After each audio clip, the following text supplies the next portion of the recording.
In the previous portion of this mini lesson, we left off with this sort of tape diagram where we had this equation of 114 equals three groups of this y plus 18.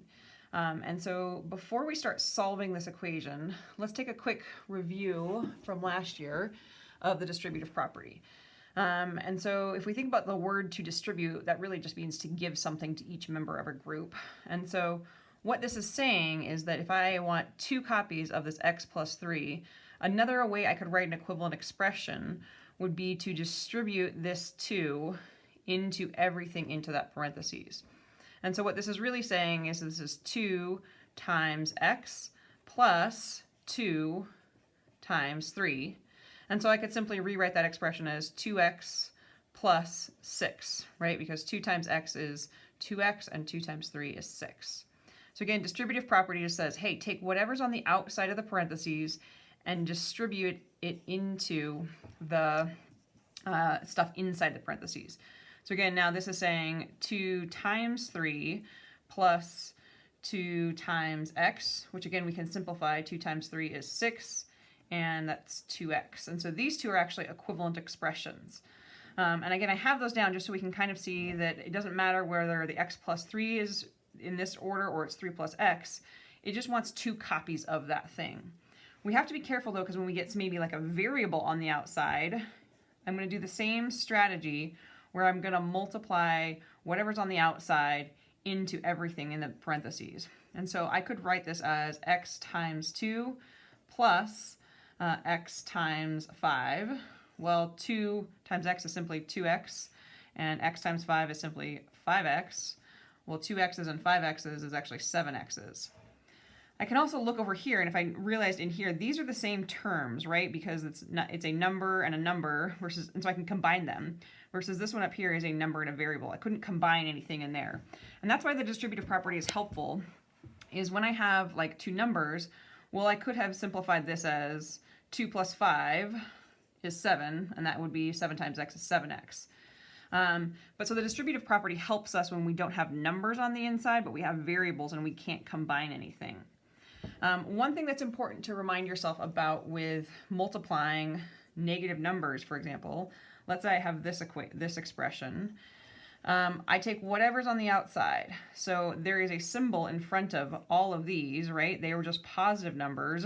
And so we multiplied a positive 2 in and a positive 2 in. If there's a negative symbol, we need to multiply that negative symbol in. And so this becomes really important. And that's why I really like to draw the arrows to remind myself, hey, I need to take whatever it is on the outside. So that's negative 2 times x. And then now I have negative 2 times negative 3. And so negative 2 times x is negative 2x. Negative 2 times negative 3 is positive 6. And so when we go to use more complicated expressions involving negative symbols and subtraction, just make sure you always include the symbol that is immediately in front of a number when you go to multiply it through. So back to, the last big takeaway, this is the sort of the algebraic way we would describe this, is that this is saying a times the quantity b plus c is equivalent to a times b plus a times c. So back to our initial problem where we had this tape diagram, and this is asking us to try to figure out, well, what's the value of y? So there's two ways I could go about solving this problem.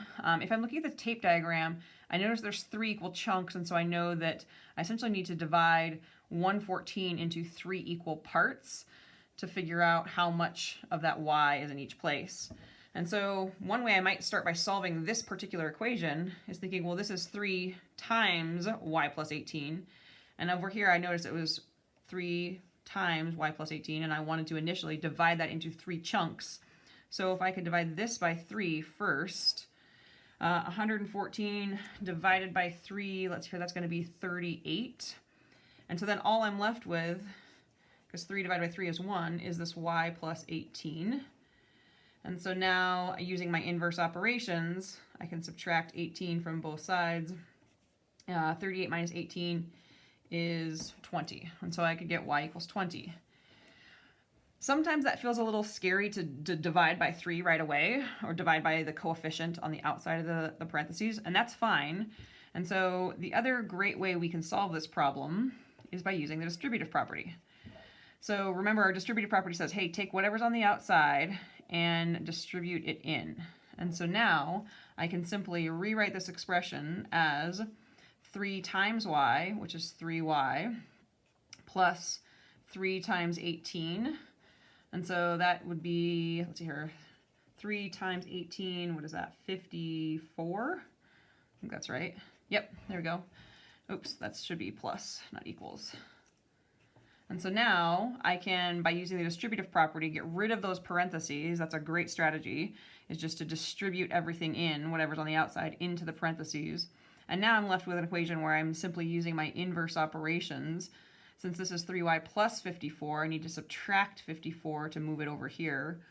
114 minus 54 is 60. And so now I have 60 equals 3y.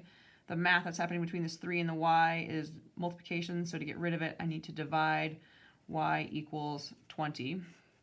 And so I got the same answer just by doing 2 slightly different methods. At some point you'll be fluent in using both, because there's sort of opportunities for you that one situation might be better for you to use. But for now, if this way feels a little scary, then use the distributive property and multiply it in, and then use your inverse operations to isolate your variable.